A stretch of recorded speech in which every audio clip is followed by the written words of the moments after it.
Michael Thornhill. Michael, where can people find your book? If you go to Amazon, you can find the hardcover, the paperback, and as of 5 days ago, the ebook. And if you have Kindle Unlimited, it is free and $99 if you don't.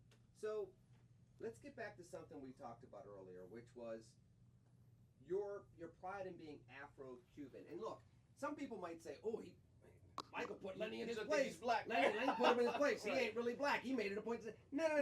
You're supposed to be proud of who you are. I don't care if you're Italian American, Irish American, German American. I don't care. You be proud of who you are. One as a child of God, two as an American. But you make a difference between being Afro-Cuban and African American, and that's significant. Talk to me a little bit about that and what that means in modern day America for you. It's the same difference from ordering the house soup and the gumbo from New Orleans, right? It's just a more contextualization of the flavors involved.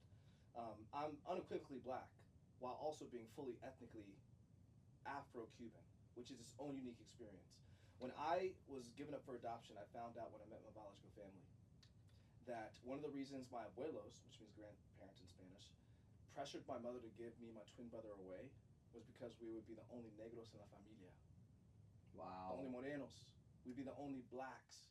When I later met the Leon de Naladas, which is my maternal blood name, I found out I was the darkest person in the room, me and my twin brother. And that was intentional.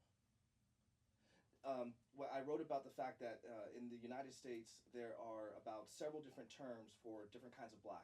There's Creole, Griff, Mulatto, which is disrespectful, Quadroon, Yellow, Octoroon, if you ever heard say high yellow or high red, red bone.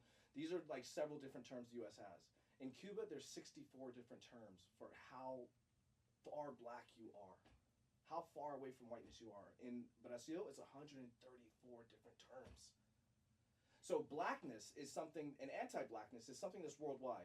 But what you experience in that brown and black body is unique, and I think that's worth claiming and naming, because the anti-blackness unites us all, but the different flavors by which we survive and innovate, I think is worth it. Well, and here's the thing, right? Because I tell people all the time, and they get frustrated by it, especially when they hear it from a black Republican that can talk about constitutional values better than most of them can. When you sit there and tell people, there's nothing in America that hasn't been touched by race and racism throughout the history of America. Every single thing you can go throughout history and say, and racism had a very significant impact on that.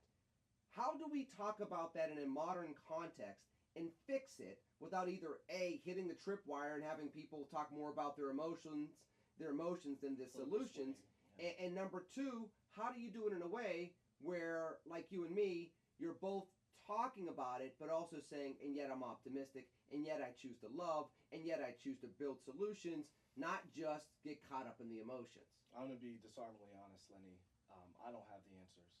But well, the book goes after that. Yes. The book does start going after that. But what the book does and what I'm going to do in response to your question is the same thing. I don't have the answers, and yet that frees us to be curious together. I'm going to quote Dan Allender on the other side of that curiosity. It frees us to be curious about the fact that the more subtle the evil, the more sinister. And that is a very valid point, because modern times looks much different than the 50s and the 60s. You know, when you talk